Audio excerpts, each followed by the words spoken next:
Can you introduce yourself, sir? Yes. I don't think I'm familiar with you. William Kelly, I'm with Newsmax. What I think everybody knows, but you didn't mention, I don't think any of your speakers here today mentioned it, is the reason why the hotels are empty, the reason why the storefronts are closed, is because of fear of violent crime. No, Sir, if I may ask my question, it's a simple question. I will respond. There's a woman, a pregnant woman was shot at a hotel across the street from here last week at 4 in the afternoon. Of course, we have this horrific Juneteenth, 50-some shootings. A young Hispanic couple pulled from their car and shot execution style. This video has gone viral. I don't think we've had any arrests in this case yet. A tourist came to Chicago and was stabbed in the back and murdered on Juneteenth here in the city of Chicago. Our police chief referred to the location of the stabbing as a homeless camp. Last time, I was born and raised in Chicago. I always considered it to be the financial district of Chicago, not a homeless camp. Do you have a question, sir? Yeah, so my question is, do you feel personally responsible for your rhetoric, your heated rhetoric is responsible for this off-the-charts violent crime in the city of Chicago? Okay. So, white reporter in the house. So you know what? That's not appropriate, sir. If you look around you, sir, you're surrounded by white reporters. So I really ask you to. Do you hold feel on, responsible? Sir. Let me answer the question that you've already asked. So I don't know where you're from. I know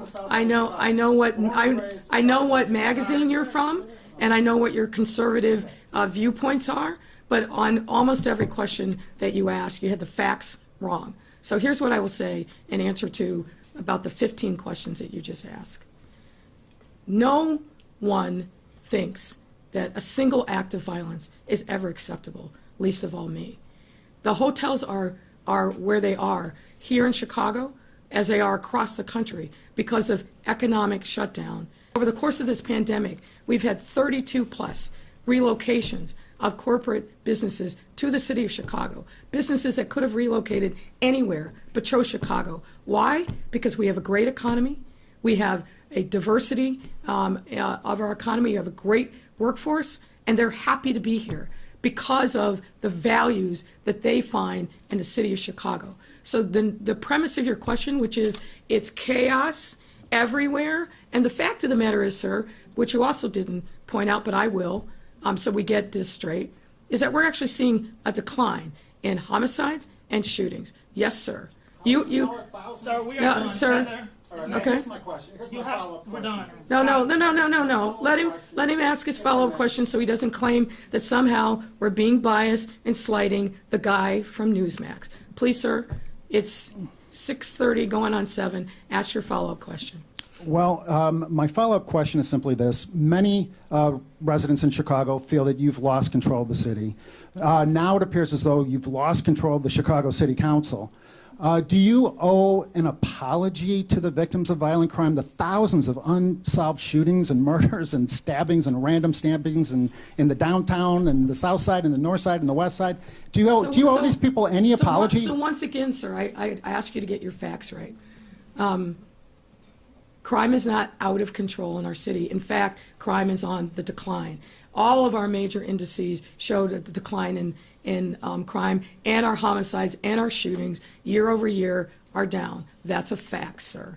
And you, sir, I was polite and allowed you to spew your rhetoric, which is offensive to me and others, but I'm trying to be polite and professional and answer your question.